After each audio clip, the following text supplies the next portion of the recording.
We have the full transcript from the trial today, and even though virtually nothing happens in court without a team of reporters posting it online almost in real time, even the fastest reporter can't capture the scope and the sweep and the full context that the complete record does. CNN's John Berman has been going through it, including more of David Pecker's testimony in the catch and kill scheme at the heart of the case. Some of it deals with former Playboy model Karen McDougal, whose story of her alleged relationship with Trump was caught and killed by David Pecker. Before we bring you details of the transcript, I just want to play for you what Karen McDougal told me in her only television interview about why she decided to tell her story. I feel like the contract is illegal. I feel like I wasn't presented correctly. I was lied to, and everybody involved in this deal. I want the rights back, and I want to share my truth because everyone else is talking about my truth, which I need to share my story. Do you have any regrets about the relationship that you said you had with him? Back then? Yeah. The only regret I have about the relationship that I had with Donald was the fact that he was married. And John Berman joined me now. So, John, you've been digging deeper into the transcript. What stands out? First of all, this is the transcript of just today, so you can see how much paper comes out here. And the part where they talk about Karen McDougal was at the very end of today's hearing. The prosecution saved the Karen McDougal part. And in here, David Pecker recounts being pulled out of a meeting from a phone call by Donald Trump to ask about the various whispers that have been going on about Karen McDougal. We don't have graphics of this, but let me read this to you. Pecker says in the testimony, he mentioned to me, he said, I spoke to Michael Cohen. He said, he told me about that time. He told me about that. He said, he told me about Karen. He said to me, what do you think? This is Pecker saying that Trump asked him, what do you think about Karen McDougal? Pecker goes on to say, I believe you should buy it. I believe you, Trump, should buy the Karen McDougal story. Trump said to me, look, everything he says, I don't buy stories. And he said that anytime you do anything like this, it always gets out. Pecker says, I still believe we should take the story off the market. Trump says, let me think about it, and I'll have Michael Cohen call you in a few days. And this we do have a graphic of. Later in the testimony, Pecker talks about how he was speaking to Michael Cohen. This is Josh Steinglass, the prosecutor. How would you describe Michael Cohen's tone during those calls about Karen McDougal? Pecker says, Michael was very agitated. It looked like he was getting a lot of pressure to get the answer, like right away. Steinglass asks, what makes you say that? Pecker says, he kept on calling, and each time he called, he seemed more anxious. Steinglass says, did you understand as to where that pressure to find out more was coming from? Pecker says, well, you know, I assumed he had a conversation with Mr. Trump, and Mr. Trump was asking Michael Cohen,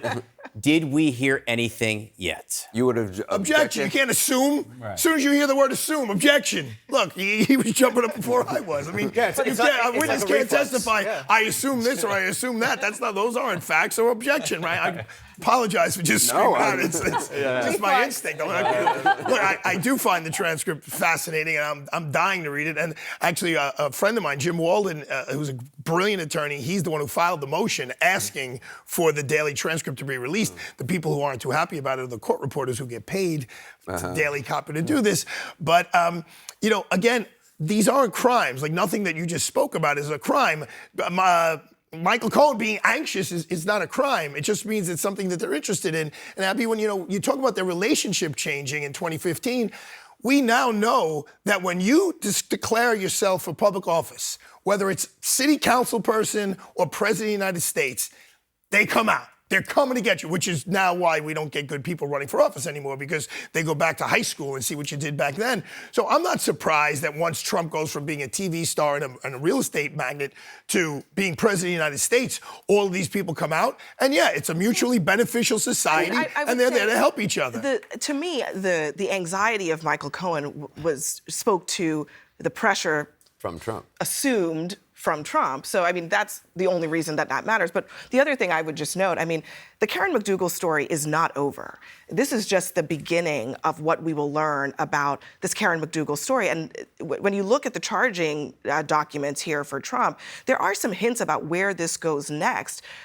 David Pecker ends up paying her, but at some point, he decides to not get reimbursed from Trump World. And I'm curious as to why that happened. So this is the opening salvo, but there's more to come. Yeah, so again, you're not going to find the crime A to Z found in any one paragraph of testimony. Prosecutors have to build a case here. And I think two things jump out at me from that transcript. One, this is a full 9-alarm fire in Trump World and in the National Enquirer in Pecker's environment. They are I mean, they're pulling each other out of meetings. They're borderline panicking. The other thing is it establishes a really important chain of communication because this is one of the rare instances, there's a few, where David Pecker has direct contact with Donald Trump. Most of it's with Michael Cohen. And the weakness that Arthur just pointed out is, well, how do you know that Michael Cohen was truly acting on Donald Trump's behalf? You can't assume, you're right. And maybe Michael Cohen was just a free agent. I mean, Michael Cohen's not super reliable. But the chain here is David Pecker makes contact with Donald Trump, who essentially hands him off to Michael Cohen, says, Cohen's going to handle this. You two go and do your thing. I'll have Michael Cohen call you back in a few days. Exactly.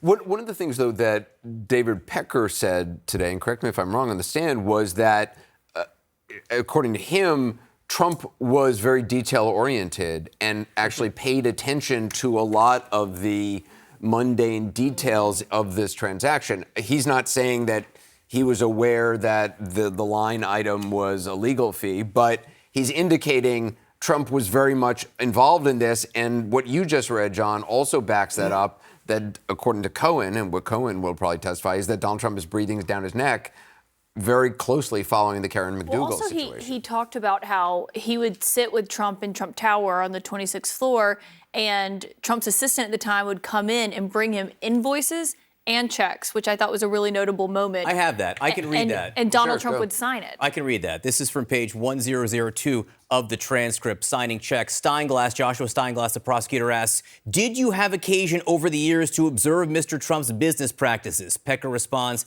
yes.